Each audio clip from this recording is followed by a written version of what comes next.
bonsoir à tous. Très heureux de vous retrouver ce soir. Voilà, beaucoup de gens, l'interparoissial qui joue bien, même au-delà. Et cette joie toujours de se retrouver en Église.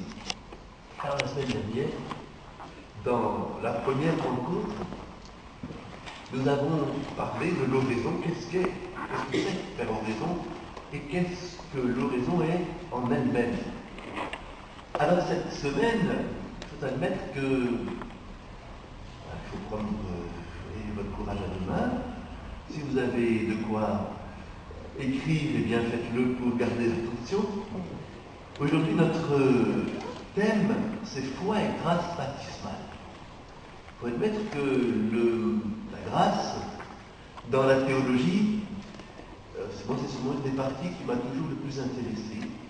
Cette présence de Dieu en nous, comment elle naît, comment elle grandit, comment elle peut aussi parfois être cassée, coupée, le fluide entre Dieu et nous, comment là aussi il peut y avoir des arrêts et le péché. Et comment le Seigneur fait de nous qui sommes petits, qui sommes créés, quelque chose de merveilleux et de grand. Je vais d'abord vous parler de l'essence de la grâce, puis justement des états existentiels peut-être. C'est que la révélation judéo-chrétienne, c'est toujours la révélation de l'amour de Dieu pour nous. Ou un amour qui dépasse plus que largement tout ce que nous pouvons concevoir. Vous voyez comme c'est déjà rassurant et bien de se dire, mais là on sait que Dieu nous aime infiniment, ça ne veut rien dire. C'est rien, c'est infini par rapport à l'infiniment infini l'amour de Dieu pour nous. Et pour comprendre cet amour, il faudrait être Dieu lui-même. Alors le premier acte dans lequel l'amour de Dieu va venir, j'allais dire, s'extérioriser, c'est la création. La création, les premiers hommes, les hommes préhistoriques, du moment quand ils ont commencé à avoir la raison, donc une âme, ils ont vu déjà quelque chose d'extraordinaire dans la création. J'imagine que ces hommes voyaient déjà aussi une partie d'infini lorsque, par exemple, ils voyaient le feu du ciel qui tombait, qui mettait le feu aux forêts, dans la foudre. Déjà, quelque chose qui les dépasse, la présence de Dieu dans la création. Vous savez que, là aussi, aujourd'hui, puis on voit le début de cette émergence de l'âme, c'est lorsque les hommes préhistoriques vont enterrer leurs morts. Et enterrer leurs morts, pas n'importe comment, mais par exemple, vous savez, on mettait souvent à côté des défunts des bois de cerf, pour dire que là aussi, tous les ans, les bois de cerf, aussi, tous les ans, ils repoussent. C'est la création, déjà l'immortalité qui était pressentie. Donc, vous voyez la création. Dieu est dans l'intelligence, Dieu est dans la beauté, Dieu est même plus que ça, il est la beauté. Il est la bonté même et il ne manque de rien. Alors on peut toujours se poser la question, lui qui ne manque de rien, pourquoi est-ce qu'il a voulu extérioriser sa bonté et créer le monde? Quand l'homme agit, il travaille, c'est toujours pour en tirer même un bon escient, quelque chose de positif, un avantage. Mais Dieu n'a rien à retirer d'avantage de la création. Donc s'il a créé le monde, c'est par pure surabondance. Pure surabondance, pur désir de communiquer ses richesses par pur désintéressement. Eh bien oui, il faut le dire simplement par amour. Et deuxièmement, il y a un autre acte de Dieu, je pense encore plus fort, plus bouleversant. Je sais pas, moi je pense à une maman qui trouve trop loin d'elle l'enfant qu'elle a mis au monde et qui va l'apprendre, qui va prendre l'enfant, qui le tient sur son cœur. Et bien je crois que Dieu va s'unir d'une manière nouvelle aux âmes, qui s'ouvrent à sa grâce et à son amour. Voilà une présence certainement plus cachée, moins visible que la création elle-même, mais plus mystérieuse. C'est la présence, on y reviendra, que l'on appelle en théologie l'inhabitation de Dieu en nous. Et on lit dans le livre des Proverbes, 8.31, mes délices sont d'être avec les enfants de Dieu. Et ce avec est très fort, méta en grec, vraiment dans les enfants de Dieu, d'être toujours à leur côté. Et que Dieu désire ainsi descendre secrètement, mais véritablement, dans notre univers pour y trouver une demeure, c'est déjà une vérité pour bien montrer que l'Esprit Saint était présent dans l'Ancien Testament. Mais la plénitude de cette révélation, c'est évidemment dans le Nouveau Testament qu'on va le trouver. Je pense à l'Apocalypse 21, 4. Voici la demeure de Dieu parmi les hommes. Il habitera avec eux. Il sera son peuple et lui-même, il sera le Dieu avec eux. Il sera leur Dieu. Il essuiera toute larme de leurs yeux et la mort ne sera plus. Il n'y aura plus de deuil, de cris de douleur, car les premières choses auront disparu. Donc on voit bien que Dieu, dans ce sens, ne peut pas habiter, j'allais dire les choses matérielles. Mais là où un esprit, où il y a un esprit, il va pouvoir descendre. Il va converser avec cet esprit. Et cette présence d'inhabitation est conditionnée en cet esprit par la grâce dans le sens le plus fort. Voilà. Oui, l'importance de la grâce. Elle va transformer l'âme, elle va rendre l'âme apte à l'inhabitation immédiate des personnes divines. Alors le mot grâce, on peut lui donner trois sens qui sont subordonnés, qui vont tout à fait ensemble. Le premier sens de grâce, d'abord c'est la bienveillance de Dieu. Il y a Dieu, on peut dire que de quelqu'un, il a la faveur, la grâce du roi. La grâce. Et donc cette bienveillance qu'il va recevoir d'en haut. Un acte d'amour qui descend d'en haut à la rencontre de l'être. Le deuxième sens, c'est la suite. C'est une chose que l'on donne à quelqu'un pour signifier, pour symboliser cette bienveillance. Je vais lui donner ceci parce que justement, je veux lui montrer que je fais alliance avec lui et que je l'aime. C'est donc un don. Troisième sens, on restera moins s'attacher à celui-là, mais il est aussi très fort. Le troisième, c'est la reconnaissance de celui qui a été favorisé. J'ai reçu quelque chose, je rends grâce, je remercie. Vous voyez, donc, la personne haute, divine, forte, qui va donner, deuxièmement le don, et troisièmement, l'action de grâce qui remercie. Et donc la grâce divine, c'est là où je voulais arriver, la grâce divine incréée, c'est-à-dire la faveur divine incréée. Dieu n'est pas créé, vous savez que Dieu, toute chose est créée, sauf Dieu a tout créé à partir de rien. On dit que Dieu, bien sûr, est le seul qui peut créer à partir de rien.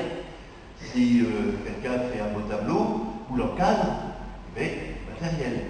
Si quelqu'un va faire de la reliure, il y a un livre et puis une fois coudre. C'est jamais à partir de rien. Sauf Dieu qui est à partir de rien. Donc la grâce divine d'abord est incréée. La faveur divine incréée va causer en nous, ne vous en faites pas, je vais revenir, je vais expliciter, des grâces créées, des dons, des bienfaits créés, pour lesquels nous lui rendons des actions de grâce. C'est ce que je viens juste de vous dire auparavant. Donc il y a deux sortes d'amour en Dieu. J'allais dire un amour, c'est pas moi qui parle, hein, c'est saint Thomas d'Aquin. D'ailleurs, cette grande théologie de la grâce, elle était présente dès les premiers siècles, évidemment en premier saint Augustin, donc le 4e, 5e siècle, mais quelqu'un comme saint Thomas d'Aquin va faire la synthèse de tout ce qui avait été dit sur la grâce. Donc saint Thomas parle de l'amour, un amour commun. Ah oui, comment est-ce que Dieu aime en tant que créateur un brin d'herbe, la petite fourmi qui est là dans la pelouse, une abeille, un caillou. Hein, c'est l'amour commun de Dieu, tous ces êtres qui existent par un acte de volonté divine. Jusqu'à là, c'est pas extraordinaire, mais Dieu aime sa création. Deuxièmement, un amour spécial. Et cet amour spécial, c'est là que nous sommes nous-mêmes touchés. Un amour spécial par lequel Dieu va tirer nous, la créature raisonnable, donc l'homme, au-dessus des conditions de sa nature. Nous aussi, on peut dire que nous sommes des créatures, on est créés, ben oui, mais nous sommes aussi des êtres doués de raison, le raisonnable. Voilà.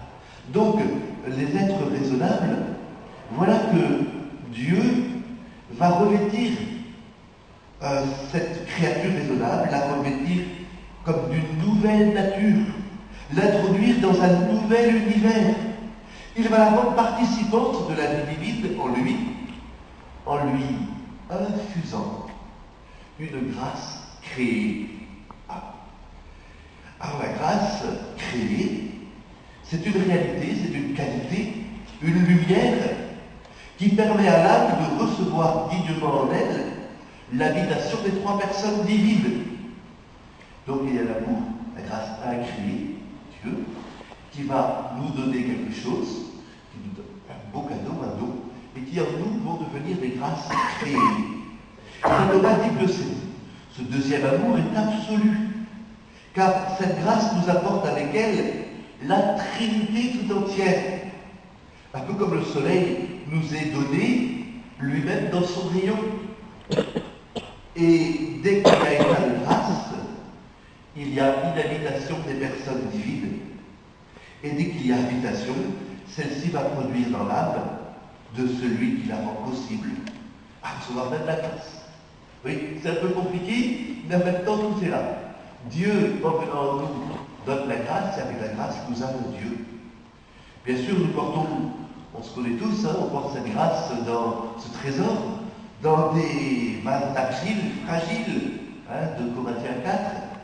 Notre cœur, on le sait très bien, il est blessé.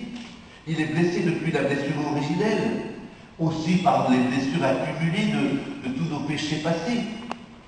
Mais nous savons que si l'amour de Dieu tombe sur nous, il ne peut pas ne pas nous purifier. Il ne peut que nous purifier. L'amour de Dieu porte toujours du fruit. Il est toujours actif. Et c'est ça qui est merveilleux. Alors que bon, là ce que je vais juste vous dire là maintenant, c'est pas une critique, mais c'est pour dire la merveille de la théologie catholique. Parce que peut-être que vous savez que la doctrine luthérienne, protestante, est tout à fait différente. Par exemple, chez les protestants, on nie l'existence de la grâce créée. Ah oui, la théologie protestante pense bien qu'il y a Dieu peut aimer ses amis, il les aime, mais il ne peut pas verser en eux une grâce nouvelle. Il n'y a pas de nouvelle réalité qu'il va leur donner. Elle ne connaîtra, cette théologie luthérienne, que la grâce incréée, l'amour de Dieu. Voilà. L'amour de Dieu qui arrive, qui tombe sur nous, qui va tomber sur ses amis, sans rien créer. Ah, vous voyez, c'est là où ça pose un problème. Dieu va nous donner cette grâce, mais elle va glisser en nous, elle va glisser sur nous, elle ne va rien créer de nouveau, elle ne va rien transformer dans la créature. Alors, voilà, pour eux, l'homme, depuis le premier péché, reste totalement corrompu. Saint Augustin, au IVe siècle, disait, attention, la nature humaine, elle est bien sûr très touchée par le péché. Elle est très blessée par le péché. Autrement, il n'y aurait pas tous ces déséquilibres dans le monde. Il n'y aurait pas la guerre, il n'y aurait pas ceux qui vont se faire de l'argent en créant des mines antipersonnelles pour détruire des enfants, etc. Vous voyez, ça c'est le péché dans le monde. Mais nous savons que, justement, l'homme est capable de se relever. Nous, les catholiques, nous disons oui, la nature humaine est très blessée. mais elle n'est pas corrompue, elle n'est pas totalement corrompue. On sait qu'elle peut se relever. Et oui, si la confiance en le Christ, Dieu va le regarder comme juste à cause de la mort du Christ. Mais justement, les protestants le redisent, l'homme malgré tout n'est pas intérieurement illuminé, il n'est pas sanctifié. Rien de créé va se faire en lui. Il reste intrinsèquement pécheur et souillé. Alors que justement, nous les catholiques, nous le savons très bien, c'est pas qu'on est meilleurs que les protestants, mais notre théologie, je crois, est quand même bien plus optimiste, de loin. Nous savons que nous naissons avec le péché originel, coupés de l'amitié de Dieu. Mais Dieu ne veut pas nous laisser dans cette condition. Il vient à notre rencontre, il veut mettre en nous un nouvel univers de vie, un nouvel univers de lumière ou d'amour, pour que nous puissions nous acheminer vers les profondeurs de son être, de son intimité, et entrer en conversation d'amitié avec lui. Il veut nous permettre de rentrer en lien avec lui totalement. Vous voyez, c'est le mystère de la surrévélation de notre nature par la grâce. Et c'est pourquoi on appelle cette vie nouvelle surnaturelle, parce qu'elle transforme, elle imbibe tout notre être pour le proportionner à une fin qui lui était jusqu'alors inconnue et qui dépasse notre nature. Oui, ça paraît très compliqué, chaque mot, chaque phrase devrait être reprise, relue, mais vous voyez comme c'est enthousiasmant. Dieu va nous soulever. Je n'ai pas un petit peu comme l'artiste qui va soulever un instrument. Je vois le peintre qui va prendre son pinceau. Le pinceau en lui-même ne peut rien faire. Il est inerte, il ne peut rien faire ce pinceau. Mais justement, l'artiste va le soulever et lui permettre de produire ce que le pinceau en lui-même serait incapable de donner. Et justement, un peintre avec un pinceau et puis quelques couleurs est capable de rendre sur une toile de la joie, de la tristesse, de la prière. Donc quelque chose passe, vous voyez, à travers l'instrument qu'est ce pinceau. Et si la grâce divine descend en chacun d'entre nous, non seulement je serai en lien avec les choses d'ici-bas, avec la nature et avec les hommes, mais aussi, et c'est là encore où c'est extraordinaire, avec les trois personnes divines. Cette lumière de la grâce qui vient en nous, c'est là où il y a une petite... bon, vous savez, si on reprend tous les débats théologiques qu'il y a eu, il y en a eu énormément. Mais justement, qu'est-ce que vous-même vous en pensez? Cette lumière de la grâce, est-ce qu'il faut la concevoir à la manière d'un rayon? Un rayon qui traverserait une vitre, qui, une fois que le rayon est passé, cesse elle-même d'être éclairée. Et est-ce que justement c'est une motion de Dieu qui nous soulève vers lui de façon transitoire, qui va passer à travers nous, cette grâce passe à travers nous, pour nous laisser ensuite retomber dans la solitude. D'ailleurs, c'était un peu vous savez, la définition de la grâce, qui passait un petit peu en nous, de manière ponctuelle. Et c'est une erreur qui, dans les premiers temps de l'Église, c'était un théologien du Moyen-Âge, qui a beaucoup prié, qui a beaucoup cherché, Pierre Lombard, s'appelait-il, qui justement pensait que la grâce nous traversait, et qu'elle ne laissait pas en nous de grâce créée. Et au contraire, saint Thomas d'Aquin va nous dire que la grâce est une motion divine qui, au moment où elle nous touche, vient déposer en nous, non pas quelque chose de transitoire, mais de manière permanente, une richesse, une manière permanente, avec des racines vivantes, qui nous permettent de faire des actes d'amour chaque fois que nous le voulons. Vous voyez, en nous, il y a cette richesse et qui est enracinée en nous. C'est la pensée de saint Thomas, et que la tradition qu'il résumait à travers les âges est arrivée grâce à lui jusqu'à nous. Dieu va mettre en nous une qualité permanente, ce qu'on appelle la grâce habituelle.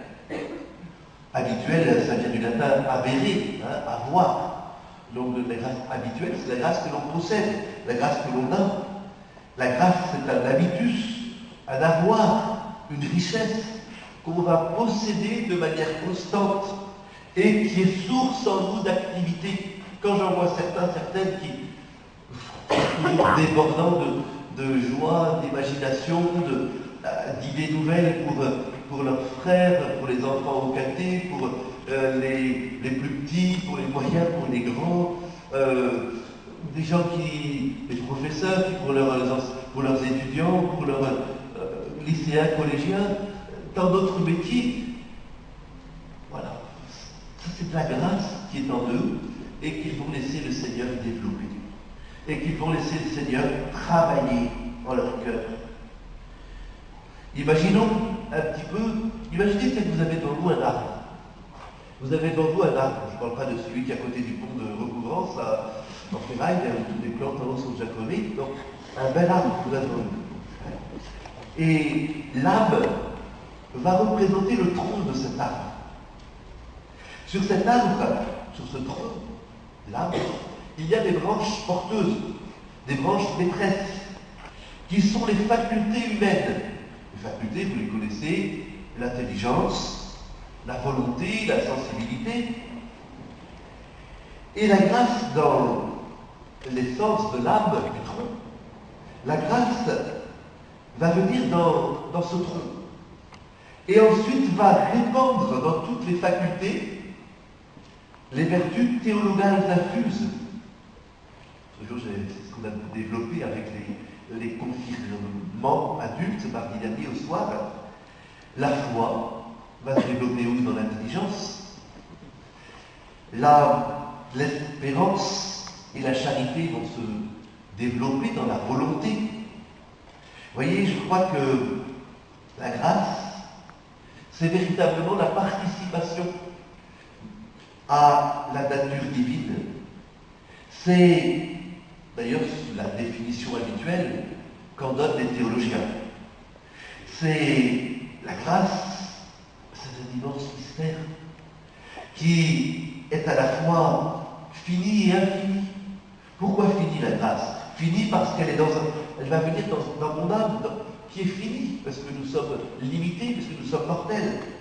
Mais malgré tout, la grâce est infinie, parce qu'elle nous fait rentrer dans l'intimité divine elle-même. Et quand viendra notre mort, la grâce nous fera déboucher sur Dieu immédiatement. On le verra tout de suite, on le possédera tout de suite, et l'âme sera comblée. Mais dès maintenant, dans la nuit de notre foi, il y a aussi des chrétiens pour qui toujours une évidence, on rappelle toujours, il est mort il y a quelques mois, l'ancien évêque de Toulon, qui était si novateur, qui avait fait beaucoup d'un breton du Morbihan, Monseigneur Badec. Monseigneur Badec, un jour, il était venu à Pardon, à Quimper, et il m'avait demandé de parler devant tous les lycéens qui avaient les confirmés. On avait lancé un groupe de seconde terminale, de gens déjà confirmés, mais qui voulaient continuer. Et il leur disait, moi j'ai eu beaucoup de chance toute ma vie, j'ai jamais douté. S'il a dit une fois j'ai douté dans la volonté de l'homme. Il était de 23, donc il aurait 90 ans.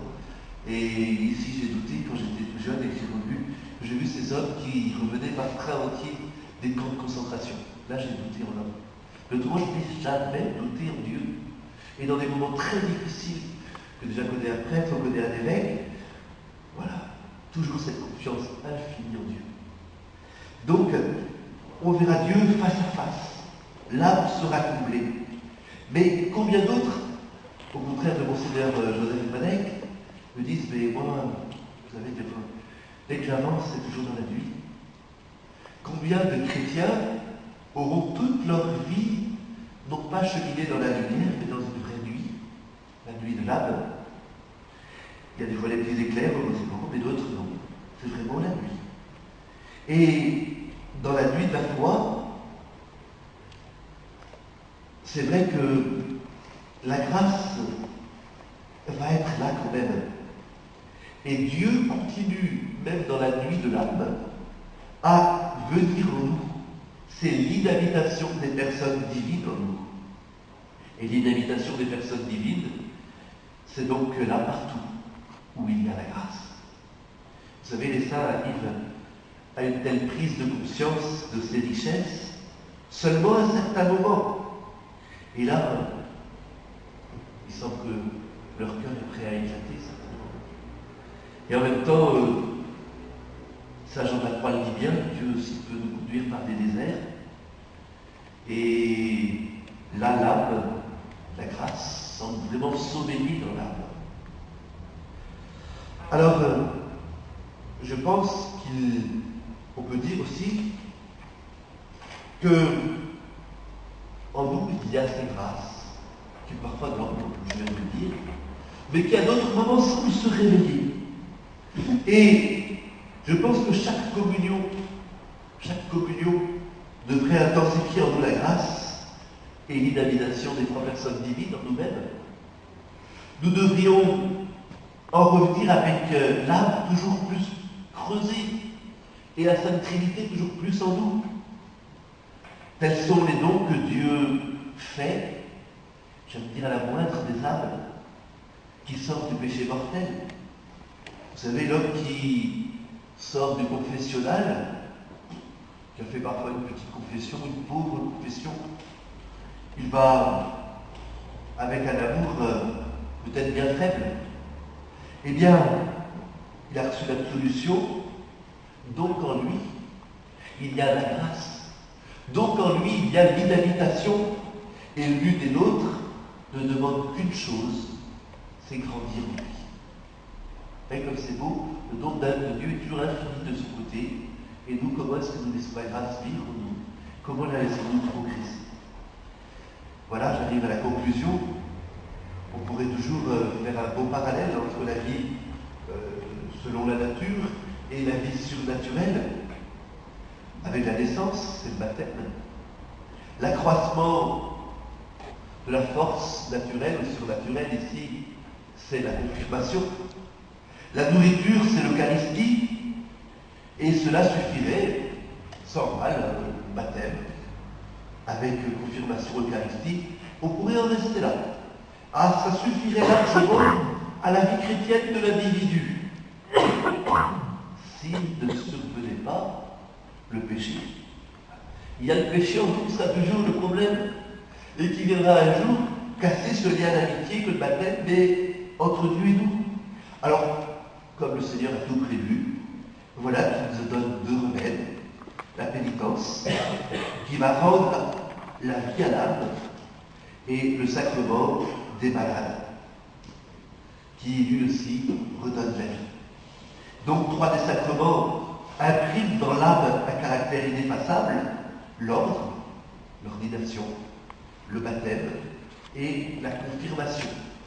On a tellement développé ça, parler des autres sacrements, bon là on n'a pas le temps de le faire, mais c'est tout à fait intéressant de voir. Alors on dit qu'il y a en nous un caractère, ce mot en première théologie, regardez que celui-là, le caractère, le sphragis, en grec, le sceau, un sceau porcelain, là, comme dans un indélébile en nous, l'ordre, le baptême, la confirmation. Le baptême qui communique une grâce d'initiation. Rappelez-vous Saint Paul aux Romains, nous avons été ensevelis par le baptême avec le Christ en sa mort, afin que comme le Christ est ressuscité des morts par la gloire du Père, nous marchions en nouveauté de vie. Force du baptême. Cela signifie qu'au moment où j'ai été baptisé, chacun de nous a été baptisé, la grâce qui était dans le Christ Jésus a débordé son cœur pour venir jusqu'à moi. Et qu'elle va exercer, c'est ce que je vous disais, la grâce créée, au contraire des protestants où, comme une flèche qui file, il y a la grâce, on ne la voit même pas passer. La grâce va rester en vous. Et cette grâce qui a débordé le Christ va exercer en mon âme une poussée semblable à celle qu'elle exerçait en Jésus. Alors pourquoi Jésus est venu sur la terre? quand on se met devant la crèche, on se pose toujours la question, pour sauver le monde. Pour sauver le monde par sa croix. Dans la grâce du Christ, il y a comme deux poids, un poids de gloire qui l'entraîne vers le Père et l'Esprit Saint, le poids de gloire qui le met vers la Sainte Trinité dont il fait partie, mais aussi un poids de croix qui le pousse vers la rédemption du monde. C'est pour ça que quand l'archevêque, quand le Seigneur de Olaf vient à Brest, chaque fois il me dit tu peux montrer l'église à Saint-Louis, ce Christ immense qui domine l'autel, et là qui aujourd'hui domine ces temps-ci la crèche. La crèche est là qui nous donne l'enfant Jésus. Et pourquoi uniquement pour ce calvaire, la rédemption de chacun. Voilà. Alors, je pense que quand la grâce du Christ passe nous, si nous la laissons passer, si nous lui sommes fidèles, elle nous poussera toujours à vouloir notre propre salut et le salut du monde entier.